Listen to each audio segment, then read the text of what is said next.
Et salut les gens, ça fait un bail, un nouvel épisode de Surplus, pas vrai? On va y remédier tout de suite, c'est parti pour 10 nouvelles chaînes.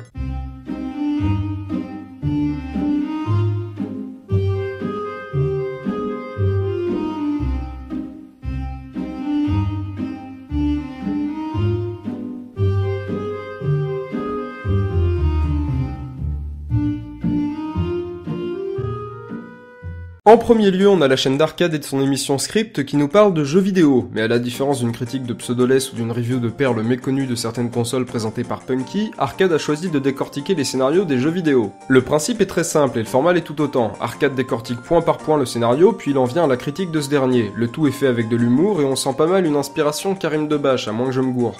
Du coup, si vous appréciez le fait qu'Arcade défende des scénarios de jeux vidéo et qu'il rend hommage à ce qu'on néglige de plus en plus en partie dans de grosses licences qui se vendent comme des petits pains, n'hésitez pas à aller voir ce qu'il fait, c'est vachement bien. En deuxième, on a la chaîne de Cube que je retiens pour son émission Sauce Culture, une émission qui vous parle de société et de culture avec des sujets peu ou pas abordés habituellement dans des chroniques sur le net. La particularité de cette émission tient également du fait qu'ils mettent tout ça en parallèle avec des éléments du domaine culturel.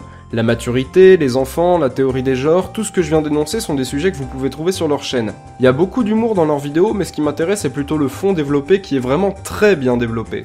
Ils prennent leur temps pour faire des vidéos, mais j'ai vraiment l'impression qu'ils se cassent le cul comme pas possible pour faire leurs chroniques. C'est pourquoi ces mecs méritent que vous alliez voir ce qu'ils font, minimum leur 3ème épisode. En 3ème, on a la chaîne de Mathieu Clash in Game qui tient une review de vidéo où il pseudo-clash des vidéos où l'on parle de jeux vidéo. Si je dis pseudo-clash, c'est que c'est pas non plus un truc débile à la Cortex ou Morsaille. Clash in Game c'est plus un titre accrocheur et ça a le mérite de marcher. Les analyses tiennent la route et je vous avoue avoir pas mal rigolé devant ces vidéos. Et comme en ce moment je me suis pas vachement marré depuis longtemps, Mathieu est mon coup de cœur numéro 3 pour cet épisode de Surplus. En 4ème, on a la chaîne de Arnaud Baudry qui parle de sexe, de cul. J'espère que j'ai votre attention.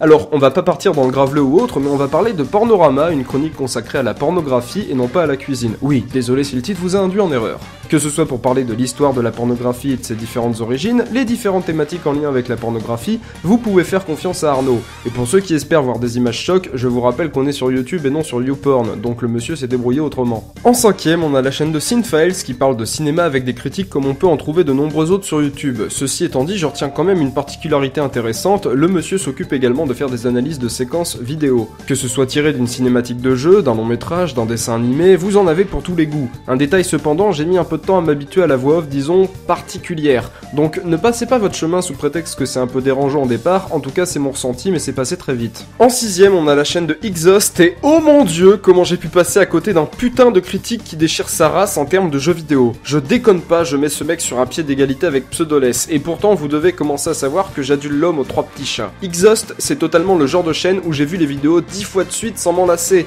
Les critiques ne manquent pas de contenu et le tout est lié avec des thématiques propres à l'univers vidéoludique. C'est pourquoi Exhaust est mon coup de cœur numéro 2 pour cet épisode de Surplus. Bravo à toi mon gars. En 7ème, on a la chaîne de AV qui avant s'appelait AV Octavus, si je dis pas de conneries, une chaîne qui proposait une review de vidéos délirantes trouvable sur le net mais qui a subi un certain remaniement. Désormais, vous pouvez y trouver des vidéos what the fuck appelées mindfuck mais réalisées par AV en personne. J'apprécie pas mal perso, en tout cas beaucoup plus que les MLG. Désolé si t'entends ça, Pianizza. En 8ème, on a la chaîne d'Abdel et de son émission C'est bon à savoir où il nous parle de 5 choses, faits, trucs intéressants à connaître, comme la tribu hindoue Agori qui est cannibale avec des rites étranges en bonus, ou à qui appartient la signature que l'on peut voir sur tous nos billets en euros. Ce genre de choses un peu useless mais qui peuvent alimenter vos conversations d'anecdotes assez sympas. En 9ème, on a la chaîne Manga Box qui vous présente des mangas au format papier et dessins animés. Oui, j'aime pas juste dire animé, dessin animé ça fait plus français, tu vois. Dans chacune de ces vidéos, Lou nous présente donc un manga avec son synopsis, ses points positifs et négatifs, et elle finit par une synthèse/conclusion de ce qu'elle pense du sujet analysé.